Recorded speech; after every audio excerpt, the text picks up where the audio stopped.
వికారాబాద్ జిల్లా కొడంగల్లో ఓటు వేస్తున్నారు సీఎం రేవంత్ రెడ్డి. కుటుంబ సభ్యులతో కలిసి ఓటు వేసేందుకు వచ్చారు ముఖ్యమంత్రి.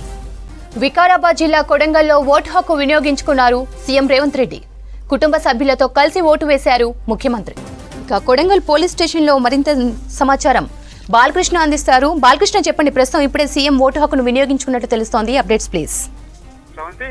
సీఎం రేవంత్ రెడ్డి కొడంగల్ కి ఇప్పుడే చేరుకున్నారు. కుటుంబ సభ్యులతో సహా హైదరాబాద్ నుంచి ఇప్పుడే కొడంగల్ పోలింగ్ స్టేషన్ కి చేరుకున్నారు. 237 పోలింగ్ స్టేషన్ లో సత్యమణితో సహా సీఎం రేవంత్ రెడ్డి కలిసి పోలింగ్ స్టేషన్ లోకి ఇప్పుడే వెళ్లారు. ఓటు హక్కు వినియోగించుకుంటున్నారు.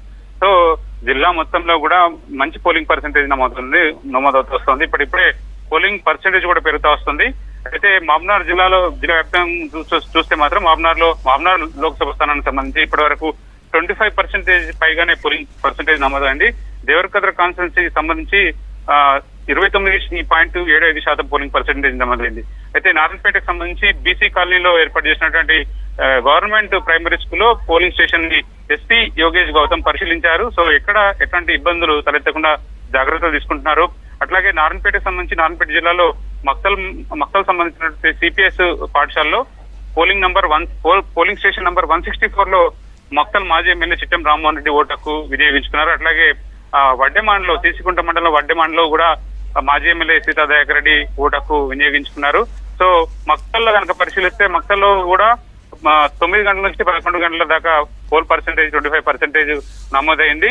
సో ఓవరాల్ గా మాత్రం మంచి పర్సెంటేజ్ నమోదవుతూ వస్తుంది. ఉదయం ఫస్ట్ 2 అవర్స్ లో మాత్రం 9%, 10% వరకు పోలింగ్ నమోదైంది.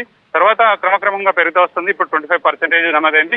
సీఎం రేవంత్ రెడ్డి ఓటు వేసిన తర్వాత ఇప్పుడు బయటికి వస్తున్నారు. పోలింగ్ స్టేషన్ నుంచి బయటికి వస్తున్నారు కుటుంబ సభ్యులతో కలిసి. మనం ఆ దృశ్యాలు క్లియర్ గా చూస్తున్నాం. పోలింగ్ స్టేషన్ దగ్గర కూడా కోలాహలం, సందడి వాతావరణం క్లియర్ గా కనిపిస్తుంది. సీఎం రేవంత్ రెడ్డి ఓటు వేస్తున్నారన్న విషయం తెలియగానే ఇక్కడ ఉన్నటువంటి కార్యకర్తలు కానీ అభిమానులు కానీ పెద్ద ఎత్తున రేవంత్ రెడ్డిని చూడడానికి వచ్చారు. సో నేరుగా రేవంత్ రెడ్డి ఇప్పుడు ఓటు వేసిన తర్వాత నేరుగా తన అధికారిక నివాసానికి వెళ్తారు కొడంగల్లో. అక్కడి నుంచి భోజనానంతరం మళ్ళీ హైదరాబాద్ కి బయలుదేరతారు. వికారాబాద్ జిల్లా కొడంగల్లో ఓటు హక్కు వినియోగించుకున్నారు సీఎం రేవంత్ రెడ్డి. కుటుంబ సభ్యులతో కలిసి ఓటు వేశారు సీఎం. వికారాబాద్ జిల్లా కొడంగల్లో ఓటు హక్కు వినియోగించుకున్నారు సీఎం రేవంత్ రెడ్డి. కుటుంబ సభ్యులతో కలిసి ఓటు వేశారు ముఖ్యమంత్రి. వికారాబాద్ జిల్లా కొడంగల్లో ఓటు హక్కు వినియోగించుకున్నారు సీఎం రేవంత్ రెడ్డి. కుటుంబ సభ్యులతో కలిసి ఓటు వేశారు ముఖ్యమంత్రి. భార్య గీత, కూతురు నైమిషాతో కలిసి క్యూలైన్లో నిలబడి ఓటేశారు సీఎం. ప్రజాస్వామ్యంలో ఓటే ఆయుధమని, ప్రతి ఒక్కరూ తప్పకుండా ఓటేయాలని సూచించారు రేవంత్.